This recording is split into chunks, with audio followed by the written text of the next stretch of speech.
A nossa palestra de agora é sobre a tecnologia e a ciência do direito na análise do Marco Civil da Internet e do novo Código de Processo Civil. O nosso expositor de hoje é o Dr. Marcelino Sato Matsuda. Ele é advogado, doutorando, mestre e pós-graduado em Direito. Ele é professor universitário, coordenador dos cursos de Direito do Centro Universitário, Módulo e da Faculdade de São Sebastião. Ele foi também coordenador da pós-graduação da ESA em Santo Amaro e professor da ESA de São Caetano do Sul e instrutor do Tribunal de Ética de São Paulo. Essa palestra tem aí o patrocínio do Departamento de Cultura e Eventos da OAB de São Paulo, que tem como diretor o Dr. Humberto Luiz Borges Dusso. Eu já passo, então, a palavra para o nosso palestrante para que ele possa proferir a sua palestra. Professor. Para falar sobre tecnologia, nós vamos abordar parte da tecnologia que está relacionado à internet. Então, o tema que nós estaremos tocando a respeito da tecnologia está associado à comunicação da internet, né? Então, os computadores eles se comunicam pela internet através de um determinado protocolo, seja ele qual equipamento estiver conectado. Então, seja um celular, seja um computador, um tablet, um smartphone, enfim, se há um computador conectado em rede, essa rede ela se comunica através de um determinado protocolo. E esse protocolo é o chamado Internet Protocol. Desta forma, as máquinas conseguem conversar entre si, elas conseguem trocar informações entre si, assim como se fosse o endereço de uma carta epistolar. Ela tem que ter um endereço destinatário e um remetente, para que a carta possa ir e possa voltar. Lá tem, por exemplo, o CEP, que é um conjunto de números, mais o número do local, né, da sede, do domicílio. E o protocolo é muito semelhante ao CEP. Não sei se os colegas conseguem enxergar desta forma. Quem está no fim diz que sim. Então, no canto direito, aqui onde tem as setinhas, há um número, endereço físico e endereço IP. Então, todo equipamento tem um endereço físico e um endereço lógico. Por exemplo, o telefone celular, telefone que vocês têm, tem um endereço lógico, que é o número de telefone que vocês são titulares, e o endereço físico, que é o hardware. Então, se esse seu aparelho ele é trocado com o meu número, ele continua com o endereço físico, mas muda o endereço lógico, porque muda para o meu número de telefone, do qual eu sou titular, mas o hardware é o mesmo. Então, eles têm uma forma de se comunicar, tem que ter endereços. Se esse telefone ele é conectado à internet, ele ganha um protocolo da internet, que é o protocolo IP. E se vocês acessarem suas máquinas, provavelmente vai aparecer alguma coisa com essa quantidade aqui de campos. 4 campos, 255, 255, 255, 255, por exemplo, né? A princípio, esses IPs não podem se repetir, porque, em tese, se repete na mesma rede, eles se conflitam, né? O servidor perde o controle, a informação não chega, e então sempre tem alguém que diz que a internet caiu, a rede não funciona. Por quê? Porque as máquinas não se comunicam. Aí o que a maioria dos call centers recomendam. Se você liga para o banco, liga para um suporte técnico, ele fala, ele desliga todas as máquinas, desliga o roteador, desliga a caixinha da NET, da Vivo, enfim. Desliga tudo e liga de novo. O que acontece? Esses endereços, esses protocolos, eles se restabelecem e cada um ganha um número. Cada um ganhando um número, os computadores conseguem se conversar. Essa é a ideia, então, do protocolo da internet. Por que eu estou falando tanto sobre isso? Porque esse é o tema principal da palestra, da parte da tecnologia, que estaremos associando ao nosso tema jurídico. Que, afinal de contas, a semana aqui, em comemoração ao mês dos advogados, é jornada jurídica, né? E nós estamos na OAB, somos advogados, então a ideia é falar sobre o direito, mas aqui é o pré-requisito para entender a ideia da palestra. Então, o IPv4, que é o protocolo atual, né, é a concepção da internet que nasceu aí por volta de 1970, na década de 70, e prevalece até hoje. O que eles pensaram inicialmente a respeito da internet, ela se multiplicou de tal forma que esses endereços programados pelo IPv4 tiveram aí uma certa saturação e provavelmente não funcionarão mais. Provavelmente não, certamente não funcionarão mais. Então, o uso do IPv4 deve estar em decadência até o momento que ele acaba. Se vocês perceberam, ele é um número, e esse número ele se esgota. Por quê? Porque esse protocolo é usado no mundo inteiro. E se ele é utilizado no mundo inteiro, tem que ter um número muito grande de sequências para que possam ser utilizadas. Então esse número se repete, por exemplo, dentro da rede da sua casa, dentro da rede da qual nós estamos alocados, a cadeia de protocolos em que se comunicam os computadores, eles se repetem dentro do ambiente de rede que você estiver associado. Então, um dado número de endereços aqui dentro da rede da ordem, provavelmente ela será o mesmo dentro da rede de um outro escritório, dentro da residência de alguém, ou de um condomínio. Mas, por que que eles não se chocam? Porque eles estão alocados num ambiente controlado. No momento que ele sai fora dessa rede e vai para a internet, aí sim ele sai com outro número que sai com o número do provedor. É aí que as questões começam a se complicar. Tá? Então a tendência é o IPv4 não funcionar mais. Por quê? Porque o futuro da internet é não só conectar pessoas.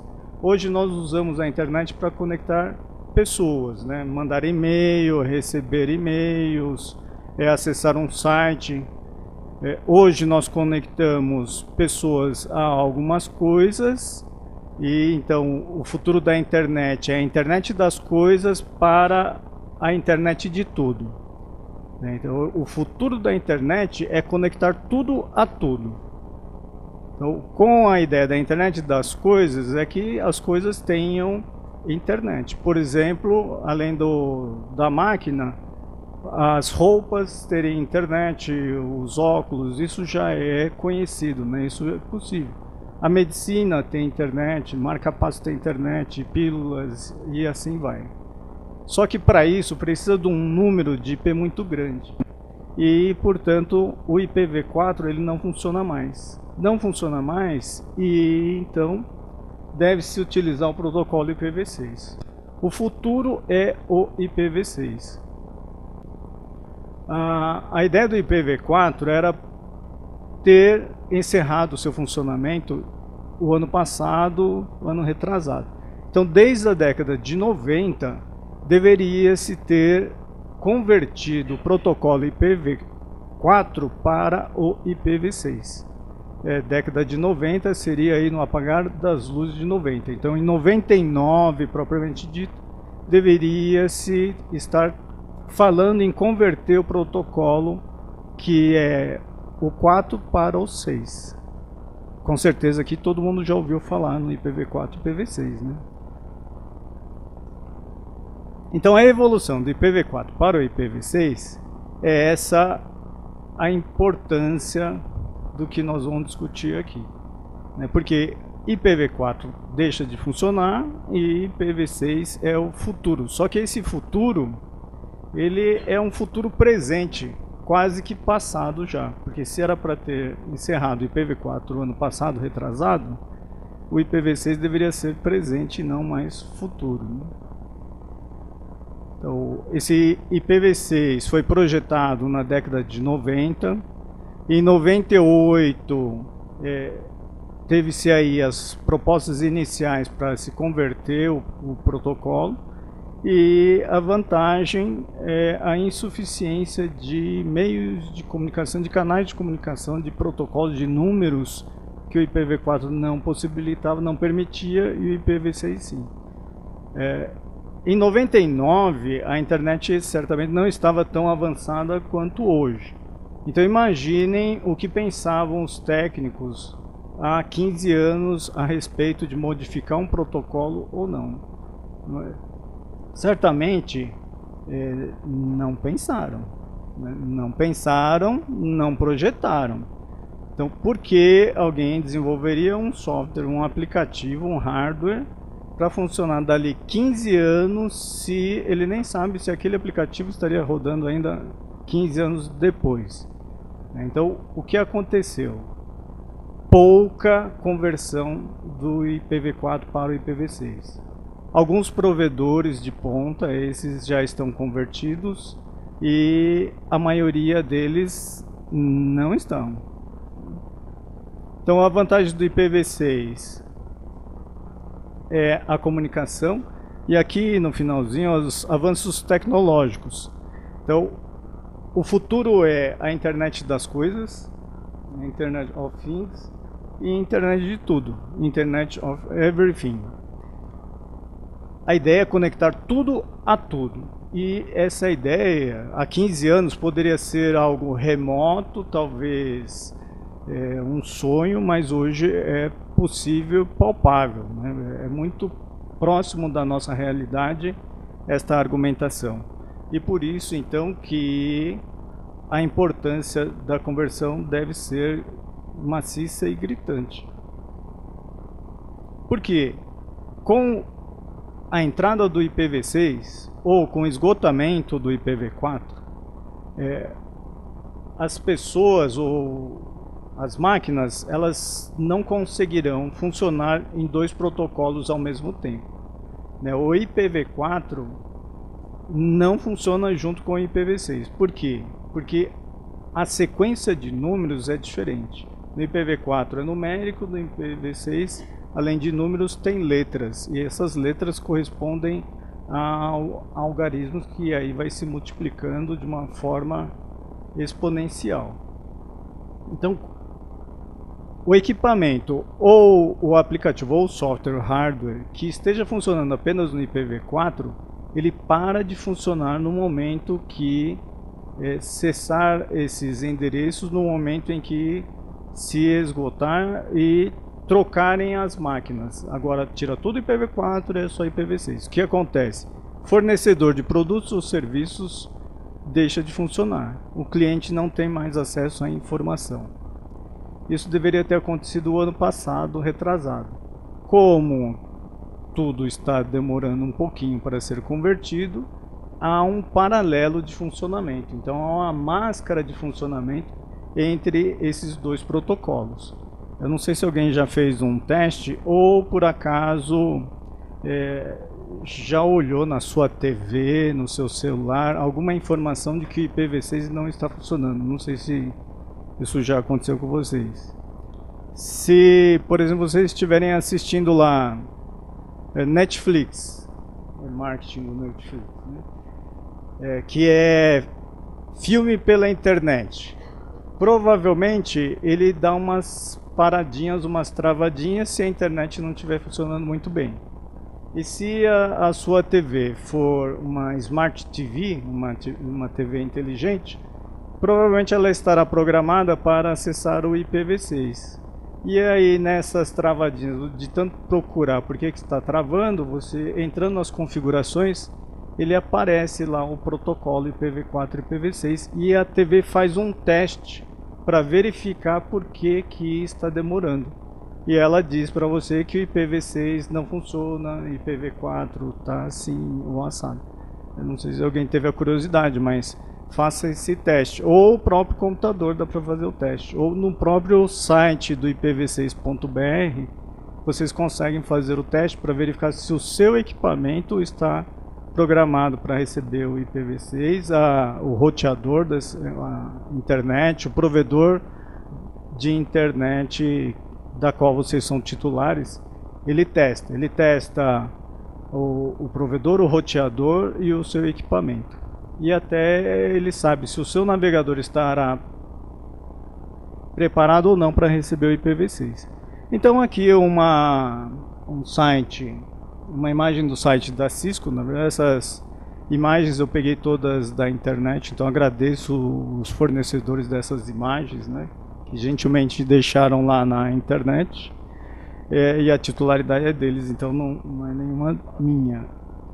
Bom, no site da Cisco ele diz aqui que 37 bilhões de novas coisas estarão conectadas, né? Coisas conectadas entre si. Entre essas coisas, poderia se aplicar aí ao uso pessoal ou à medicina, por exemplo, né? Então, esse é uma realidade que nós já vivenciamos, né? Óculos já vivenciamos, celular conectado a um relógio, a uma pulseira, as roupas conectadas à internet. Então a roupa ela poderá se modificar conforme o clima, conforme o tempo, remédios e assim vai. Mas para que isso funcione, tem que ter o IPv6. Esse é um teste que eu fiz para semana em comemoração aos advogados, também do ano passado. E no ano passado, horas antes de começar a palestra, eu fiz esse teste para ver o IPv6 e não funcionou. Hoje eu fiz o teste também, não funcionou. Enfim, o ano passado não estava funcionando, um ano depois da implantação continua sem funcionar. Isso na minha casa, né? A vantagem que eu fiz pelo tablet e veio a mensagem de que o meu tablet estaria preparado. Então, a questão, foco central aí é essa conversão do IPv4 para o IPv6. Em cima dessa questão, nós vamos discutir as questões jurídicas relacionadas ao tema. Tá? Tem um vídeo aqui que fala do IPv4 e IPv6. Resumo do que eu vou falar, do que eu falei. Acho que talvez seja mais fácil assistir o vídeo, ele é rapidinho e ele ilustra bem o que nós falamos aqui. A internet é algo que tem feito muito bem para a sociedade e para os indivíduos. As pessoas usam a rede para aprender, para trabalhar, fazer negócios, para se divertir e se relacionar. Todos concordam que a internet é algo bom. Ela deve ser preservada e deve continuar a se desenvolver. A internet depende de tecnologia para funcionar. Ela usa um protocolo, que é um conjunto de regras para os computadores e outros dispositivos eletrônicos conversarem entre si. O coração da internet é o protocolo IP, ou Internet Protocol. Ele é responsável por dar um endereço numérico a cada dispositivo conectado à rede, permitindo que as informações achem o caminho até seu destino. Desde 1983, a internet usa o IP versão 4, ou IPv4, mas praticamente não existem mais endereços livres para conectar mais dispositivos, computadores e pessoas. É preciso mudar, alterar o coração da rede, para que ela possa continuar crescendo e evoluindo. A internet precisa do IPv6. Mas como isso afeta você? Esse vídeo explica o que é o IPv6, em português claro. Vamos conhecer o Mário. Ele é um típico usuário internet. Sem IPv6, ele pode ter alguns problemas no futuro. Mário perceberá que alguns dos sites e redes sociais que ele costuma usar ficarão mais lentos. Em alguns, por exemplo, ele não vai mais conseguir acessar os vídeos. Uns poucos simplesmente não vão carregar mais. Ele também terá problemas quando tentar jogar online com os amigos. Algumas videoconferências não funcionarão direito. O som e o vídeo ficarão estranhos. Ele é fotógrafo amador e costumava compartilhar 1 tonelada de fotos com seus amigos via torrent, mas isso também não funcionará mais. Ao falar dos seus problemas com um amigo técnico, Mário vai descobrir que eles acontecem porque seu provedor começou a compartilhar os endereços IP, usando uma técnica chamada Carrier Grade NAT, ou CGNAT. Isso significa que dezenas de pessoas compartilham o mesmo endereço na rede. O preço da internet também vai aumentar com o tempo. Ela não vai crescer mais tão rápido e será mais difícil desvendar fraudes e outros crimes. Mário e muitos outros usuários da internet não ficarão nada satisfeitos com esse cenário. Outra pessoa que quero que você conheça é a Joana. Ela também é usuária da internet, mas terá uma experiência bem mais interessante com a rede do que o Mário nos próximos anos. Vamos imaginá-la num cenário em que a implantação do IPv6 será um sucesso. Ao se mudar para sua nova casa, Joana ficará encantada com as lâmpadas, que mudam de cor e podem ser controladas pelo seu celular ou tablet. As luzes acenderão suavemente pela manhã para acordá-la, e o ar-condicionado se ajustará sabendo que ela está chegando do trabalho no fim da tarde. Ela encontrará em seu futuro cada vez mais dispositivos conectados à rede. Usará roupas inteligentes para monitorar seu estado de saúde constantemente, e seu carro mandará uma mensagem quando precisar de revisão. As redes sociais, compartilhamento de arquivos, videoconferências e jogos funcionarão cada vez melhor e serão cada vez mais incríveis. Joana ficará satisfeita ao perceber que mais e mais gente está conectada à rede. A inclusão digital será uma realidade. Ela e muitos outros usuários talvez nunca tenham ouvido falar de IPv6, mas estarão muito satisfeitos com essa nova internet. Mudar o coração da internet, a tecnologia que sustenta toda a rede, não é uma tarefa fácil. É como um verdadeiro transplante de coração. O sangue do paciente é desviado temporariamente para uma máquina, que faz as funções de pulmão e coração. Isso permite o sucesso do transplante. Mas um paciente não pode ficar ligado a essa máquina por muito tempo. Assim, também, o compartilhamento de endereços, o CGNAT, pode ser usado como uma técnica para fazer com que a internet funcione por um tempo, permitindo a implantação da nova tecnologia. Mas só com o IPv6 como seu novo coração, ela continuará a crescer e a se desenvolver como queremos. O sucesso dessa mudança tecnológica depende de muitas pessoas e empresas diferentes, como fabricantes de equipamentos, desenvolvedores de softwares, sites com conteúdo e serviços na internet e provedores de acesso. Depende inclusive do Mário, da Joana e de você. Alguns dos equipamentos que você usa para acessar a rede já estão preparados para IPv6. Por exemplo, o seu computador certamente já está pronto para a mudança, mas o seu smartphone talvez não, dependendo do sistema que ele usa. O mesmo vale para seu console de videogame, para seu roteador sem fio ou para sua Smart TV. Alguns sites e serviços na internet já estão bem preparados para o IPv6. Sites como Google, Facebook, Yahoo, Netflix, YouTube, Terra, UOL e milhares de outros. Mas vários sites de comércio eletrônico, bancos e sites do governo ainda não estão preparados. Talvez não tenham ainda percebido a urgência ou gravidade da situação. Você também depende do seu provedor para acessar a rede. Alguns provedores estão bastante adiantados para fazer a internet funcionar usando IPv6, outros não. O importante de agora em diante é que, seja ao trocar de smartphone, comprar um novo programa para o seu computador ou contratar um novo acesso à internet, você se informe antes e aceite apenas se já funcionar com IPv6. Você pode também ligar para o seu banco, enviar um e-mail para sua loja online preferida ou entrar em contato com o seu provedor e perguntar como eles estão se preparando para essa nova internet. Se eles não souberem do que você está falando, diga que é melhor se informarem, usando a própria internet.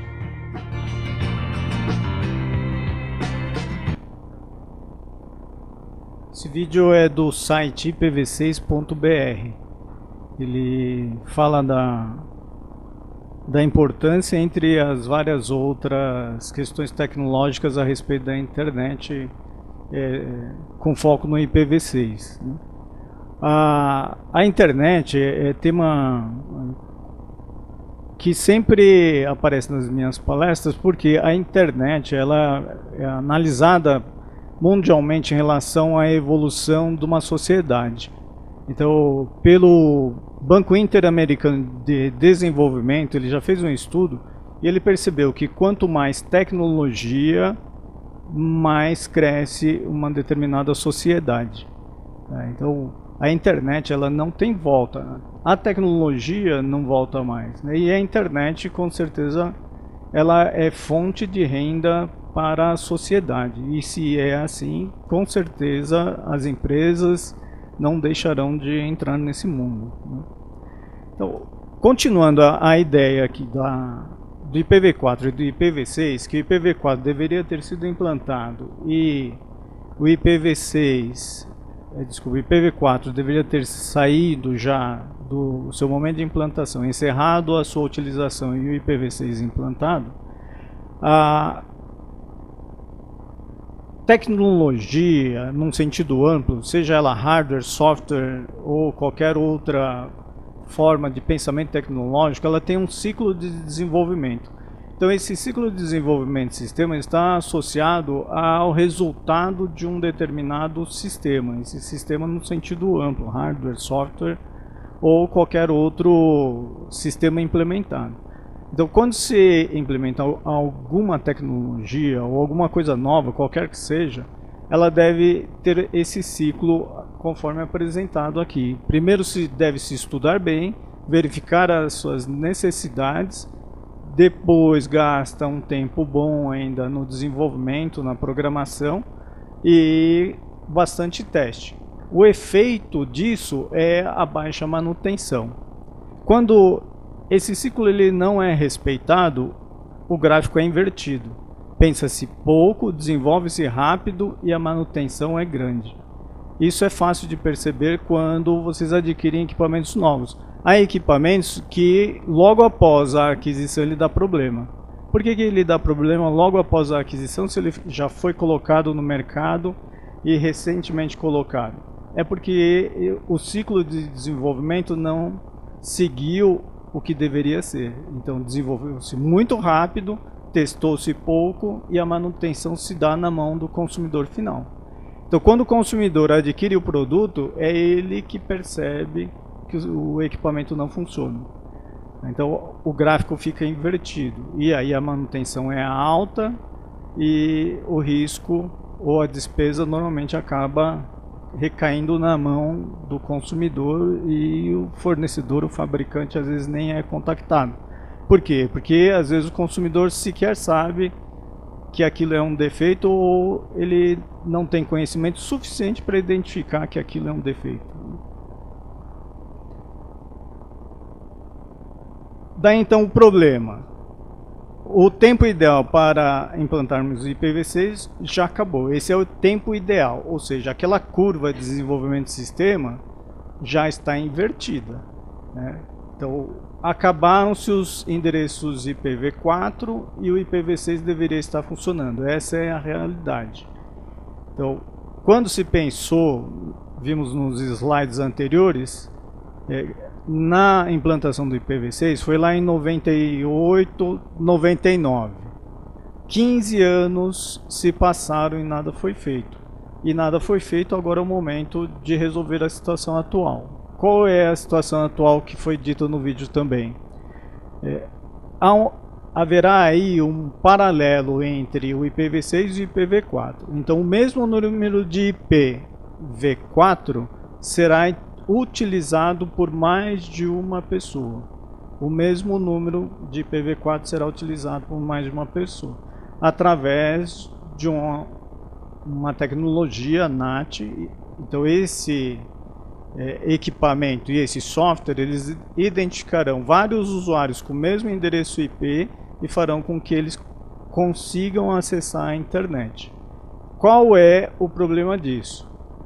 Começamos a apresentação falando que IPv4 é ele que identifica o caminho, o IP, né, o protocolo IP, é ele que identifica os computadores, os equipamentos que vão se conversar. Se eles têm o mesmo endereço, qual é o risco disso? De não funcionar. E para que isso funcione, ele precisa de muito controle. E cada vez que você coloca tecnologia e controle, isso custa caro. Então estará se investindo muito dinheiro, muita tecnologia em coisas que já estão obsoletas. E consequência disso, os serviços ficarem mais caros. Então o serviço de quem utiliza o protocolo IPv4 provavelmente vai ficar mais caro. Por quê? Porque precisa de muita tecnologia e implementar em tempo recorde para que continue funcionando. O parágrafo de baixo aqui, ele diz que o IPv4 não funciona com o IPv6. Então, no momento que tirar o IPv4, quem estava ainda em IPv4 não funcionará mais na internet. Funcionará por enquanto nesse momento de paralelo. Então, os perigos aqui. Com a implantação do IPv4, do IPv6, tirando o IPv4, né, pode acontecer alguns danos. Por exemplo, aumento aí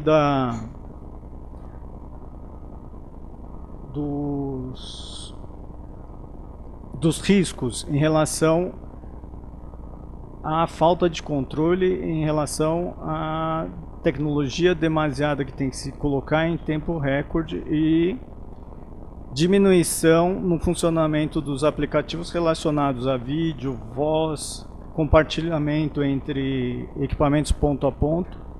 E se mais de um IP é utilizado para identificar mais de uma pessoa, muito obrigado,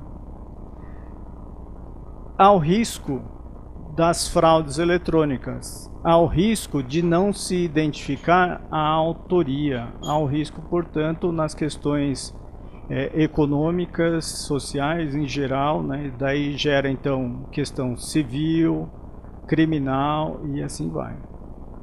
Por quê? Porque o IP que identificava um sujeito, ou pelo menos um grupo de sujeitos, ele estará compartilhado por muito mais pessoas em virtude da não implantação do protocolo novo. Com o IPv6, cada coisa terá um seu protocolo, porque será a internet das coisas, a internet de tudo, e cada um terá então o seu protocolo, fica muito mais fácil de identificar a titularidade. E para nós, operadores do direito, o que importa saber é o fato jurídico que aconteceu, qual é o efeito disso e quem é o titular daquele direito, né? Seja numa eventual responsabilização civil ou não, né? Daí então, entrando no assunto propriamente dito. O fato jurídico a ser analisado aqui, então, é a conversão do IPv4 para o IPv6. Se isso já foi feito, perfeito. Se não foi feito, aí é o foco do nosso estudo. E pela estatística dos sites que analisam essas conversões, muito pouco se foi feito no nosso país. E pelo gráfico lá do desenvolvimento de sistemas, muita manutenção gera conflito social. Pouco conhecimento, pouca segurança na internet será um gráfico invertido também em relação ao crescimento do PIB. Se a internet, há tempos atrás, foi estudado pelo BID, que traz desenvolvimento social e receita, dinheiro, a falta de segurança na internet, ela esvazia investimento econômico. Daí, então, o risco ser muito maior do que simplesmente trocar um protocolo por outro. O reflexo jurídico desta não realização é muito grande. E como nós estamos aqui numa casa de operadores do direito de alto nível, nada melhor do que trazer questões contemporâneas e previsões futurísticas a respeito do assunto. Esperamos que nada aconteça de grave, mas é importante estar preparado, ou pelo menos ter conhecimento do que pode acontecer. Então, fato jurídico aí é a conversão do IPv4 para o IPv6. Fatos jurídicos são aqueles acontecimentos que têm efeito jurídico.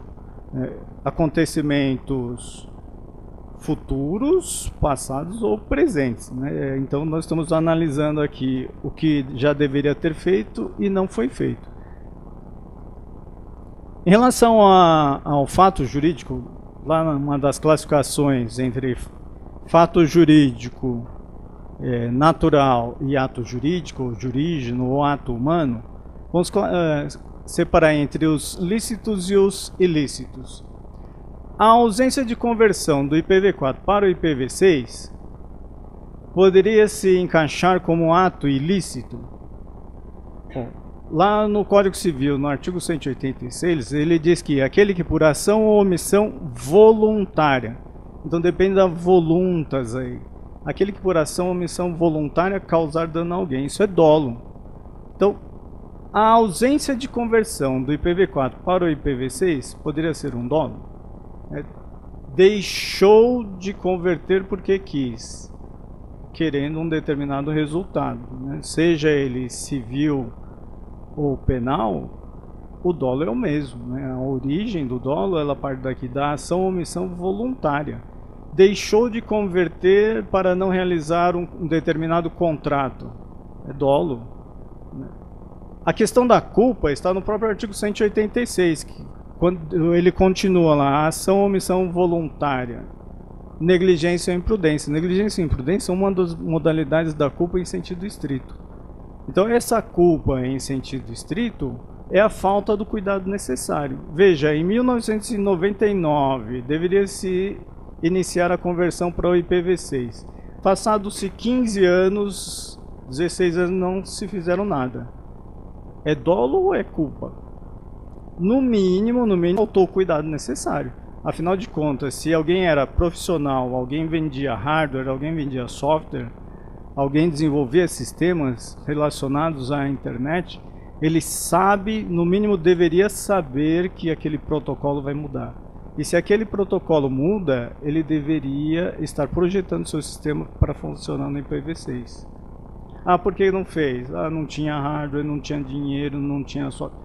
Esse é outro problema, mas deveria ter feito. Então, no mínimo, ocorreu aí um ato ilícito, seja ele doloso ou culposo no sentido estrito. Né? Num sentido amplo é culpa, né? Porque a culpa abrange tanto o dolo quanto a culpa em sentido estrito. Em relação aos atos lícitos, aí teremos os negócios jurídicos, né, que corresponde à declaração da vontade com a finalidade imediata de produzir o efeito jurídico. Todo momento em que alguém declara sua vontade e quer a produção do efeito jurídico, isso é negócio jurídico, seja ele unilateral ou bilateral. Então, seja ele nos contratos ou fora do contrato. Pode-se ter aqui várias declarações de vontade associadas a esse ambiente tecnológico. E, com certeza, vários realizaram aqui um determinado contrato com uma determinada operadora, algum provedor que te colocou na internet. E nesse contrato provavelmente deveria ter algo relacionado ao IPv4 ou ao IPv6. No mínimo a informação de que ele funciona ou de que ele não funciona. Por quê? Porque respeitando a função social dos contratos, a boa-fé objetiva, a informação ela é primordial nas relações jurídicas. Não só no Código de Defesa do Consumidor. No Código de Defesa do Consumidor ele traz essas questões antes do Código Civil. Mas com a mudança do Código Civil em 2002, que foi implantada em 2003, lá estão as questões também da boa-fé objetiva, da função social dos contratos, do dirigismo contratual, que é muito do que se tem lá no Código de Defesa do Consumidor. E por falar em boa-fé objetiva, o próprio artigo 187, ele diz lá que o titular de um direito que ao exercer extrapolar os limites do direito ferindo ordem econômica, social, boa-fé e bons costumes, pratica ato ilícito. Então, se alguém tinha direito de realizar um determinado ato, mas ali ele extrapola os limites ferindo ordem econômica, social, boa-fé ou bons costumes, pratica ato ilícito. Ele pode promover acesso à internet. Ele sabe que deveria mudar, não faz, não informa. De certa forma, ele também abusa do seu direito, ferindo no mínimo a ordem econômica, né? Porque ele continua trazendo receita para si e deixa seus clientes sem que tenham a possibilidade de se preparar para mudar ou buscar alguém que tenha mais tecnologia que ele. Mesmo nesse ambiente do IPv4 e IPv6, poderia ter até algo relacionado a um ato meramente ilícito. Né? Alguém desenvolve alguma propriedade intelectual, né, no protocolo antigo e não deixa de ser, então, um ato meramente ilícito. Passa a ser negócio jurídico depois que ele pega essa propriedade intelectual e faz relações jurídicas com outros ou dali para frente. No âmbito dos contratos, então, falamos da boa-fé objetiva, da função social, do dirigismo contratual. A questão do dirigismo contratual está associada ao Estado, né? O Estado deve controlar ou controla as relações entre os particulares. Caio Mário da Silva Pereira, ele diz que as partes se escravizam e o Estado é que liberta. Então, nesse ponto, o Estado deveria estar interferindo nas relações entre os particulares para promover a conversão do IPv6, para divulgar a informação e impedir equipamentos que venham a ser lançados ou deveriam estar sendo lançados só ou já preparados para o IPv6. Né? Com a ausência da boa-fé da função social ou com os atos ilícitos praticados, daí gera então a responsabilidade civil, que também está associado ao risco do negócio. Qual é o negócio que nós estamos falando aqui? Não do negócio jurídico em si, mas dos negócios em geral. São todos aqueles que têm acesso à internet. Então, se vocês têm acesso à internet, tem clientes que utilizam a internet, tem clientes que são provedores de serviços disponíveis na internet, esse é o risco do negócio. Não converter em IPv6 gerará um ônus enorme para os clientes aí. E também, qual é o outro risco? Enquanto o IPv6 não estiver plenamente em funcionamento, pode ser que tenha que manter funcionando também no IPv4. Aí depende do risco do negócio. O empresário é que sabe o quanto ele arrisca ou não o seu dinheiro. A função do advogado, do operador do direito, é orientar. Quanto mais orientação, melhor será a decisão do empresário. Além da responsabilidade solidária, mas aí então, todos aqueles que participarem do dano no Código Civil, Código de Defesa do Consumidor e outras legislações tratam da solidariedade. Então o Código Civil diz que quando o dano tiver mais de um autor, todos respondem solidariamente. Então, nessa análise do Código Civil, quem seria o autor do dano lá para aquele consumidor? Todos aqueles que participaram ou não da conversão do IPv6. Em relação ao Código do Consumidor, apenas um artigo aqui para tratar do assunto, né? O artigo 12, que fala dos defeitos decorrentes do projeto, da fabricação, construção, montagem, aí vem fórmulas, manipulação, apresentação ou acondicionamento de seus produtos, bem como por informações insuficientes ou inadequadas sobre sua utilização e riscos. No nosso tema aqui, é fácil de encaixar, né? Por exemplo, projeto, fabricação, construção, montagem. Até mesmo as fórmulas, dependendo de se for fórmula matemática, dá para encaixar aí na internet em relação ao protocolo, né? Se alguém projetou, fabricou, colocou à disposição sem prever a utilização do IPv6, ele é obrigado a reparar os seus consumidores. E no finalzinho ele trata das informações insuficientes ou inadequadas. No caso aí, a falta de informação dizendo que o equipamento não funciona no IPv6 gera por si só a obrigação de reparar. Tem várias jurisprudências, várias doutrinas tratando do assunto. Quando o fornecedor coloca um produto e deixa de informar, ele por si só fica obrigado a reparar o dano. Que é a parte que fala do artigo 12 caput.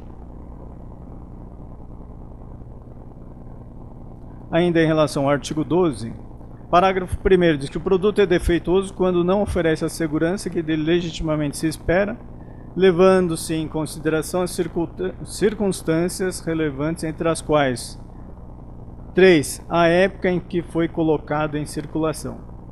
Imaginem um produto que é colocado hoje em circulação. Ele deve ser colocado em um padrão IPv4 ou IPv6?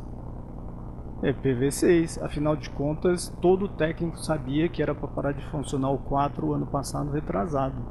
Então não é para colocar padrão IPv4. Se colocar, já estaria obsoleto e já estaria obrigado a reparar. Vocês não concordam? Na verdade aqui abri para discussão. Por quê? Porque mais para frente ele diz que o produto não é considerado defeituoso pelo fato de outro de melhor qualidade ter sido colocado no mercado. Eu coloquei o 4, mas depois eu vou colocar o 6. Veja, aí eu acho que teremos olhar com mais cuidado, porque se o fabricante ele está colocando um produto que funciona só num protocolo que está obsoleto, por si só ele já deveria aí responder pelo dano que está causando. Por quê? O cliente que compra, ele vai gastar com mais tecnologia, no mínimo mais dinheiro para contratar alguém que faz essa conversão do 4 para o 6, que utiliza lá um sistema NAT, né, de compartilhamento. O sistema que ele usa não funcionará com tanta velocidade quanto o outro. Enfim, é uma questão que eu acho que merece um pouco de reflexão do que simplesmente ler a lei como ela está. O Código de Defesa do Consumidor é excelente, mas ele foi colocado numa época que não tinha a evolução tecnológica rápida como acontece hoje. A evolução tecnológica ela acontece de tal forma que empresas saem do mercado, grandes empresas saem do mercado porque não conseguiram colocar o seu produto up to date em relação ao seu concorrente. Ele coloca meses com atraso e isso faz com que ele saia fora do mercado. Então as empresas têm que colocar produtos novos junto com o seu concorrente ou antes, da forma melhor e mais rápida possível, só que nem isso acontece. Então a questão aqui desse artigo 12, seus parágrafos, incisos, é um momento de reflexão. Será que realmente o fornecedor ele avisa que o produto não funciona, ele coloca e está tudo certo? Por exemplo, quantos smartphones estão no mercado que não funcionam na tecnologia 4G? Isso é fácil de ler, né? Só abrir o jornal, tem um monte de celular vendendo novo, hein? Que foi recentemente lançado. E ele foi lançado numa tecnologia obsoleta. Hoje é 4G, fora do país já tem outra tecnologia, mas no Brasil é 4G. E tem aparelhos sendo vendidos numa tecnologia 3G. Ah, mas ainda não acabou 3G, é verdade. Estamos numa outra visão tecnológica, mas muito próxima uma da outra. Muito próximas. Então esse artigo aqui é para trazer a discussão, acho que merece uma observação com outro olhar, com uma visão um pouco diferenciada sobre o assunto. Quanto à lei de 2013, que é um decreto, né, ele veio regulamentar o Código de Defesa do Consumidor. Isso é de 2013. Mais ou menos na mesma época que deveria estar acabando o IPv4 e ingressando o IPv6 a todo vapor. E fala da contratação no comércio eletrônico. Não fala nada sobre o novo protocolo. Aqui um parênteses. Realmente eu entendo que as leis elas não devem trazer conceitos, muito menos falar em tecnologia, porque tecnologia ela se renova, né, a todo momento, e nessa renovação pode se tratar de alguma questão tecnológica na legislação e num outro momento sequer existir esse termo. Mas essa lei aqui, ela veio regulamentar o Código de Defesa do Consumidor numa situação que também não precisaria existir, já que é uma lei que de nada de bom trouxe, poderia então falar pelo menos sobre IPv6. Por que nada de bom? Num sentido grotesco aqui. A lei de 2013, nós estamos falando que é o decreto 7962, ele diz que os fornecedores devem dar informações aos seus clientes, devem dizer o endereço da sua sede, devem dar a informação do recebimento da mensagem, do aceite e assim vai. Ora, tudo isso já tinha legislação pertinente a respeito, então não vem nenhuma inovação em 2013. E se é uma lei para proteger o consumidor em relação às relações realizadas na internet, ela poderia ter trazido alguma coisa sobre o novo protocolo. No mínimo nas disposições transitórias, que é a mesma relação, o mesmo comentário que eu faria lá no Marco Civil da Internet. Marco Civil da Internet, né? O que saiu no jornal a respeito do Marco Civil da Internet. Páginas e páginas. O que saiu nos jornais a respeito deste decreto de 2013. Várias páginas dizendo que agora o custo ficaria muito alto para as empresas se adequarem a essa nova lei, várias e várias páginas. Na prática, duvido muito que alguém tenha gasto aí mais de R$1.000 para mudar um site. Duvido muito. Porque bastava colocar a informação e disparar um e-mail para o seu cliente. E essa tecnologia é extremamente fácil de se fazer, né? Quanto ao Marco Civil da Internet, se diz lá que seria a Constituição da Internet, que é a lei mais importante da Internet, e não se fala nada sobre o protocolo. No mínimo, nas disposições transitórias, no mínimo um item temporal, né? A lei ela pode ter sua vigência temporal, não precisa ficar ali para sempre, conforme o princípio da continuidade.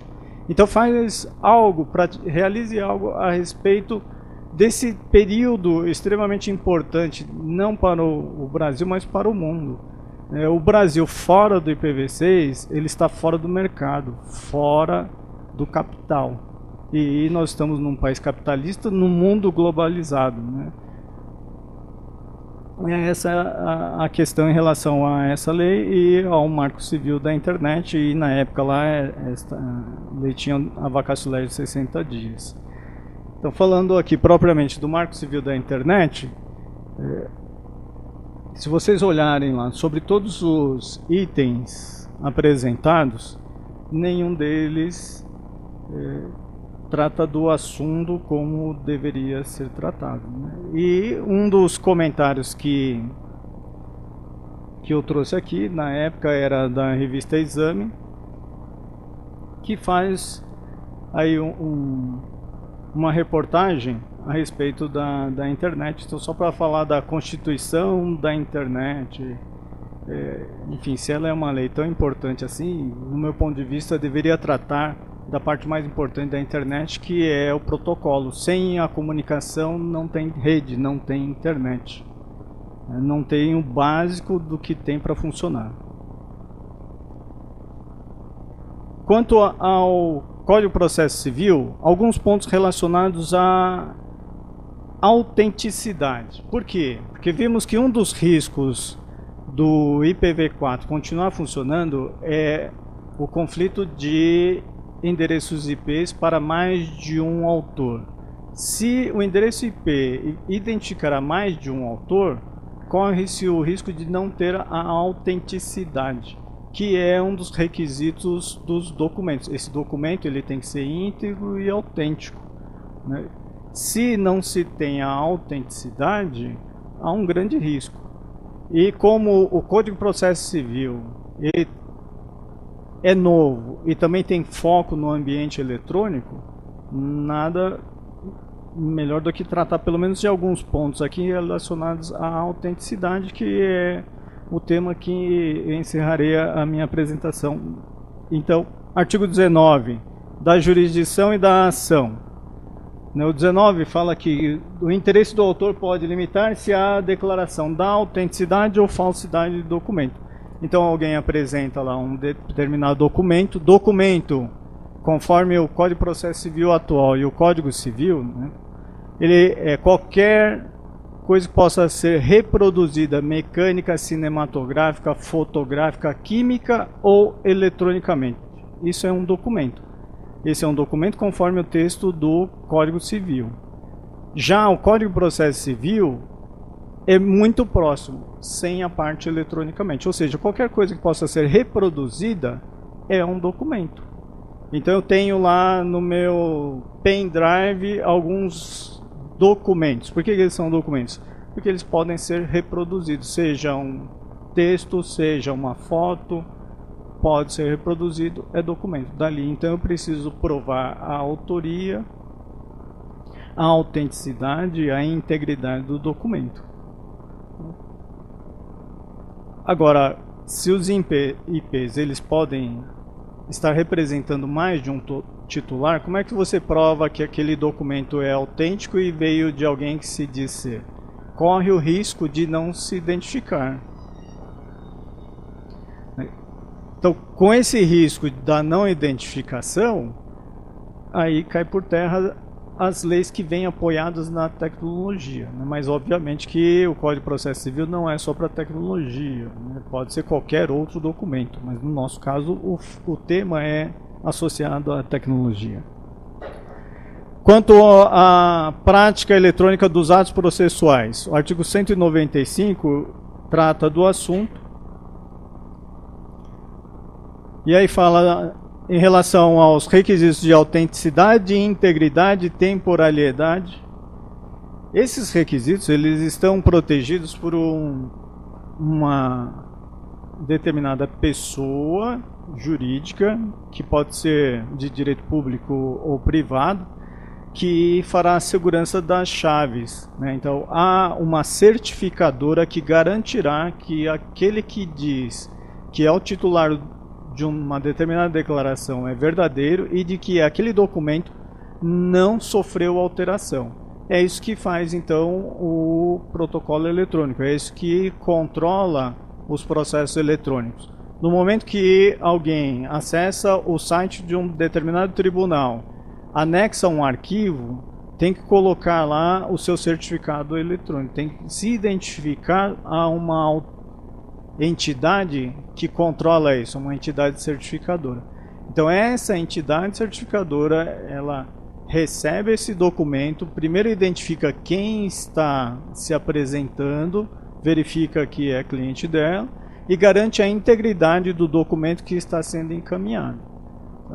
Com a ausência do IPv6 e essa multiplicação de usuários para o mesmo IP, a empresa que vai certificar esse serviço, ela tem que ter um controle muito maior do que tem hoje. Porque hoje ela adota uma determinada tecnologia.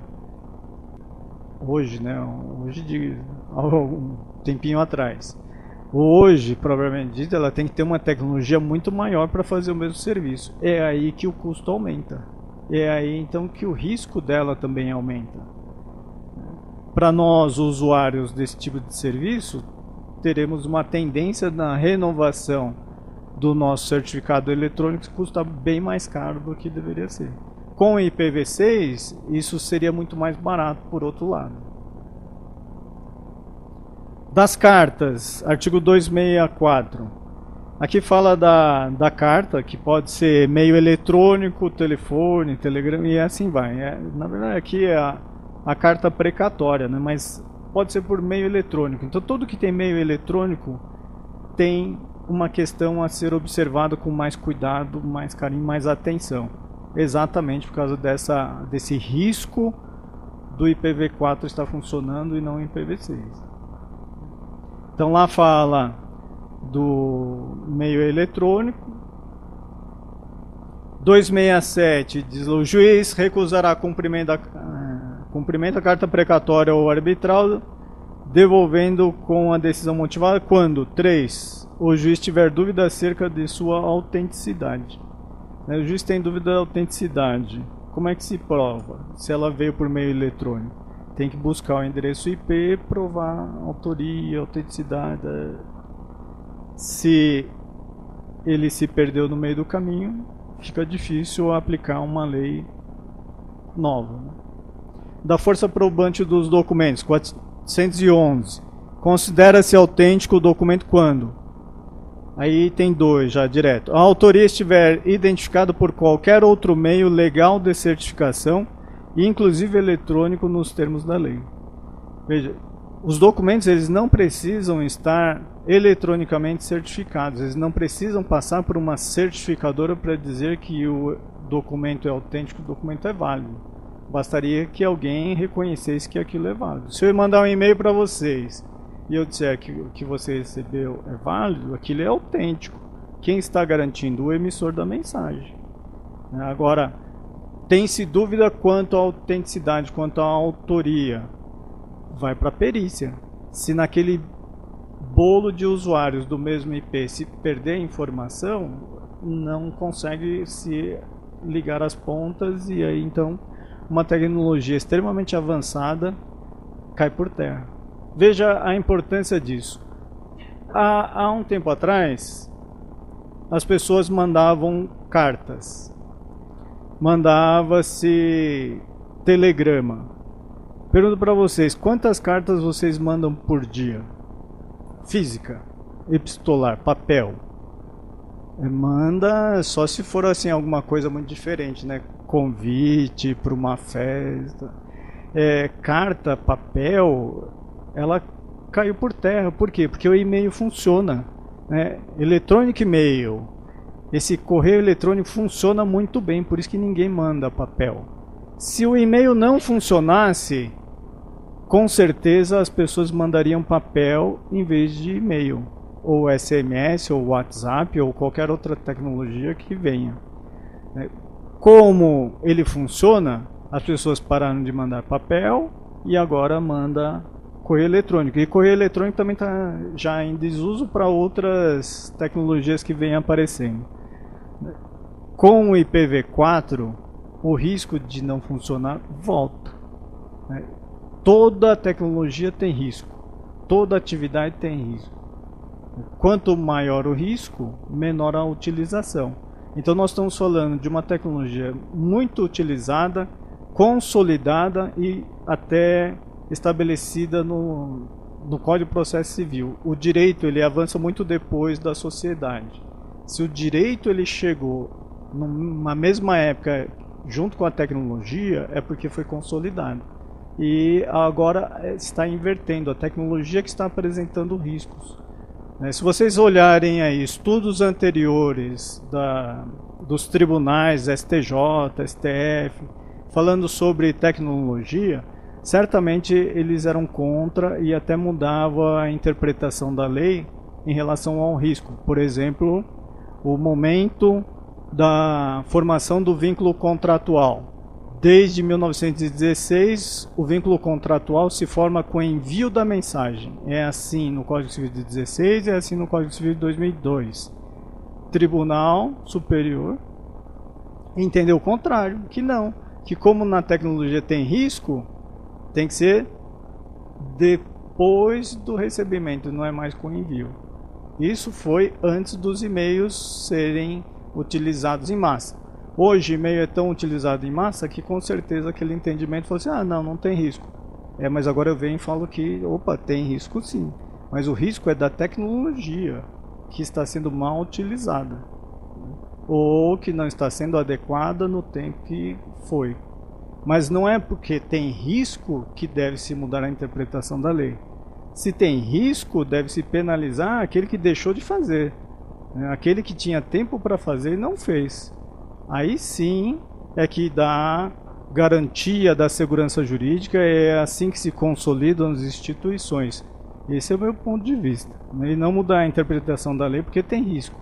O próprio Código Civil, Código de Defesa do Consumidor, estabelecem lá responsabilidades objetivas em relação ao risco. Quanto maior o risco, maior a responsabilidade. Então, se alguém está no ambiente tecnológico e sabe que tem risco, sabe que terá que indenizar. Seja ele qual ambiente for, quanto maior o risco, maior a obrigação de indenizar. Indo para o final aqui da minha apresentação, a força probante dos documentos, artigo 412, o documento particular de cuja autenticidade não se duvida, faz prova, e aí vem o parágrafo único, o documento particular admitido expresso ou tacitamente, tal. 422, qualquer reprodução mecânica, como a fotográfica, cinematográfica, aqui muito próximo do artigo 383, 384 do CPC atual e o 225 do Código Civil. Os textos são muito próximos. Aqui diz que qualquer coisa possa ser reproduzida, mecânica, cinematográfica, fotográfica, química ou eletronicamente, corresponde a um documento. Aí fala das fotografias digitais extraídas da rede mundial de computadores, fazem prova das imagens que reproduzem. Então, se vocês tirarem fotos da rede mundial, que é a internet, como é que se prova a autoria? Eu tirei aquilo de algum endereço. Qual é o endereço? Ele é um endereço IP. O domínio é uma máscara, é um endereço lógico. O endereço IP, ele deveria identificar o titular da mensagem. Então, quando vocês põem www OAB, por exemplo, aquele é uma máscara que está guardando um número, que é o endereço IP. Esse endereço IP, ele está num controle dos domínios. Então, vocês digitam, ele procura na rede, identifica qual é o titular daquele nome que vocês escreveram e ele te dá um número. Da mesma forma, se vocês forem lá e procurar quem é o titular do domínio www.marcelinomatsuda.com.br, aparece as informações que estão associadas ao meu domínio, e inclusive qual é o provedor. O provedor que está associado, ele tem um endereço IP. Então as fotos que forem retiradas, elas saem de um endereço IP. E hoje esse endereço é o IPv4, não é o IPv6. O 422, parágrafo 3º, fala da mensagem eletrônica novamente. 423 fala da reprodução dos documentos. E como já chega a minha provavelmente hora de encerrar, vou terminando aqui, ó, passando direto força provante dos documentos e as questões. Abro aqui, então, dessas questões que eu levantei para discussão, se algum colega quiser levantar alguma questão, fazer alguma observação, estou à disposição. Agradeço mais uma vez por poder participar dessa jornada jurídica de 2015, em comemoração ao mês dos advogados, né, da qual me incluo também. Faço aqui esta apresentação com muita honra, exerço a carreira da advocacia com muito prestígio e por isso sou professor de direito, coordeno cursos de direito e com muito orgulho participo aqui dos membros, dos palestrantes do Departamento de Cultura e Eventos desta casa. Mais uma vez, obrigado pela participação. Fiquem para apresentar as questões. Obrigado.